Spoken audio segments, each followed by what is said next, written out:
Hey guys, it's Frank from Cruising with Wheels. It's always exciting to go on a cruise. But what comes with all the treats can be a lot of troubles. Find out what travel day was like as we headed to the NCL Escape.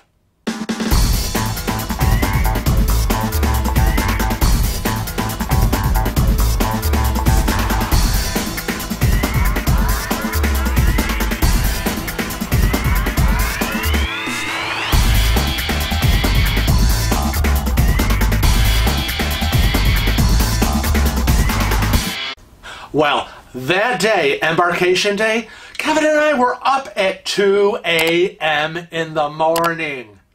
Yes, 2 a.m. Not our regular time.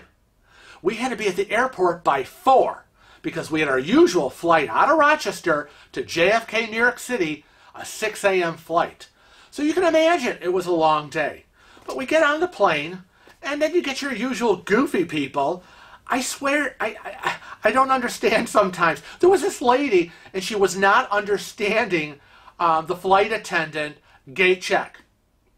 I'm sorry, but you're going to have to gate check this. And she had this large bag, and it wasn't going in the overhead.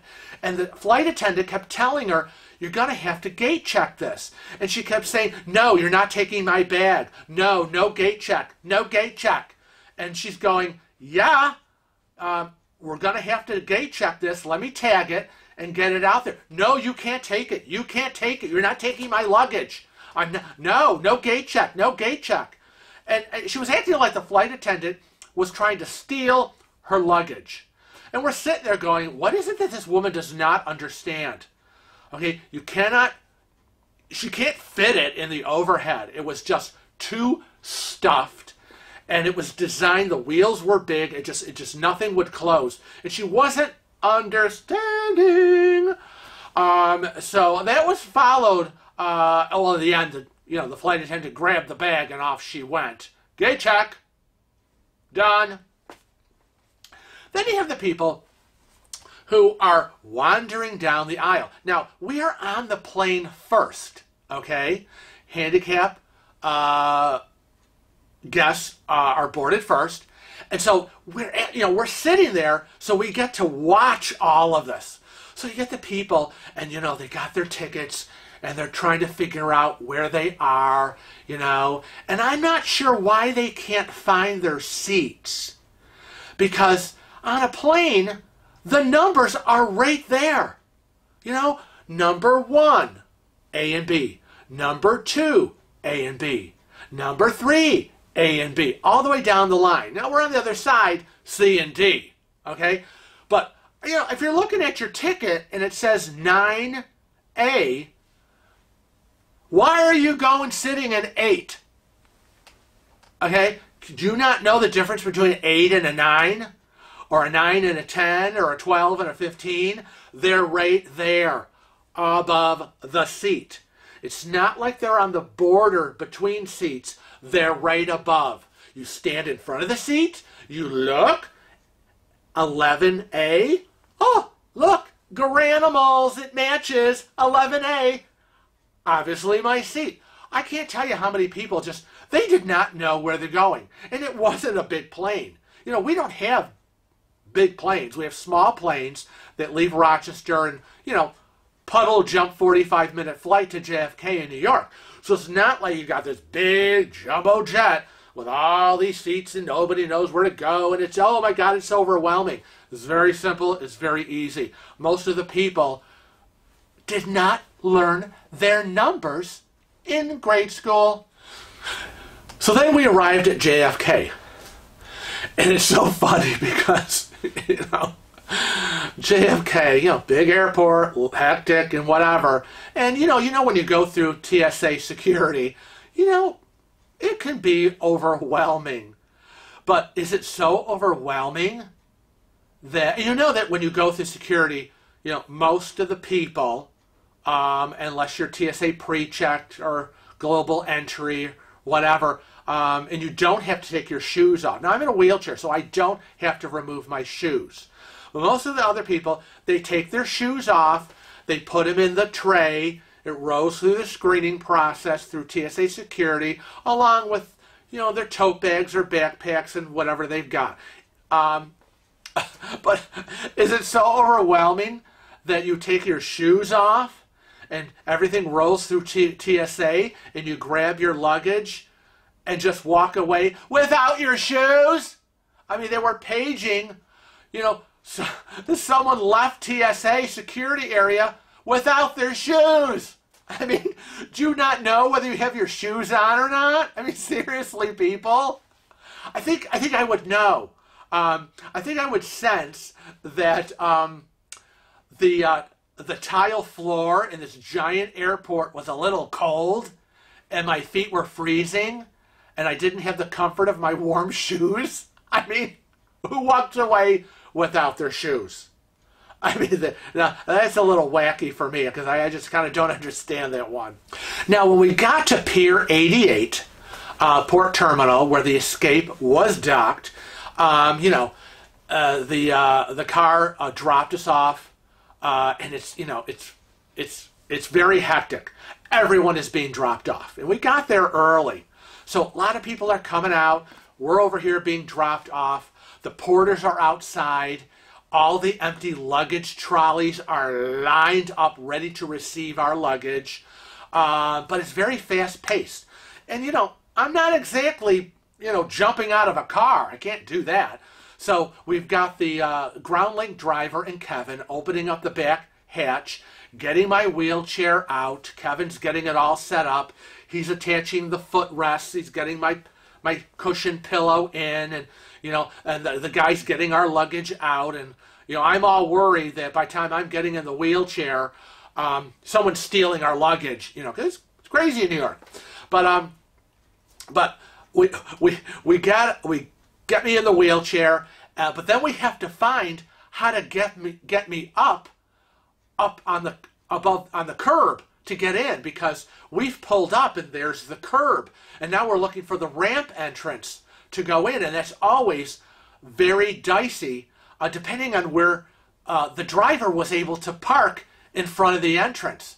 If you're lucky, you get to park right there, and there's the ramp going into the building, but that's not always the case. We could be like 3, 4, 5 cars down, and it's all curb, and it's not like Kevin can set up the wheelchair on the sidewalk, stepping up on the curb, and then kind of get me out and try to get me up there, because there's all the trolleys. The luggage trolleys are in the way.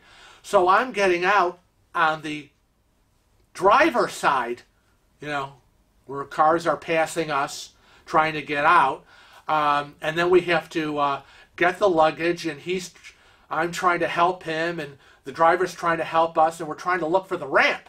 We find it, we get up there, the porters are out there, my money is ready in my hand, we hand over the big piece of luggage, I slip him a $5 bill, and, thank you so much, the usual, please put my luggage on the ship, don't lose it, and we roll into the port terminal. And again, it's early, so there's just, a few people showing up, but, considering it's a big ship with, 4,000 plus people, when I say it wasn't very crowded, there was still lines of people. So we get in there, and the terminal agents are everywhere. And so we know that they have a special line that they send people in wheelchairs and scooters to expedite their check-in process. They do not put you in the long, winding lane ropes to circle in and out like a rat in a maze. So we say to the agent, we just need to know where to check in. And she says, oh, will you get in line with everybody else? And Kevin was like, well, don't they usually have a special check-in for wheelchair guests? No, get in line with everybody else. So we're like, okay, well, I guess for the Escape they're not doing that. We've asked. She said no. Get in line with everybody else. So we find the entrance to the maze. We get in, and he's pushing me. Now, he's got the backpack. I've got the carry-on and my tote bag piled up like this. And he's wheeling me through. And again, we're like a rat in a maze. until we finally get to where we're behind. And I can tell you, count to 10. 1, 2, 3, 4, 5, 6, 7, 8, 9, 10. An agent comes up and says, "Why are you in this line? We have a special check-in for wheelchair guests. You need to come and follow me." And so Kevin and I go, "Seriously?" So he undoes the rope so we don't have to, we got people all behind us, undoes the rope so we can just cut right out, and he directs us right to where there was no one there. We're the first ones in the wheelchair scooter line, and they're like, "Just stay right here, and very shortly they'll be opening up all the security screening stations, and then, you know, you will show them your ticket, your passport. You'll go through the screening process with yourself and your luggage, and then you'll be able to get upstairs to the waiting area before you get on the ship." We're like, "Oh my God, thank you so much. Thank you." And then we're like, "Oh my God, wasn't that, what an idiot that agent was. We told her there was a check-in. What's wrong with her? How does she not know this?" And then the guy 10 seconds later comes by and goes, "Why are you here? You need to go there." One hand doesn't know what the other hand's doing. And I always say question, and we did, but again, we were like shot down going, "No, you're like everybody else." So we're a little irritated with that. But anyways, we were the first ones in line.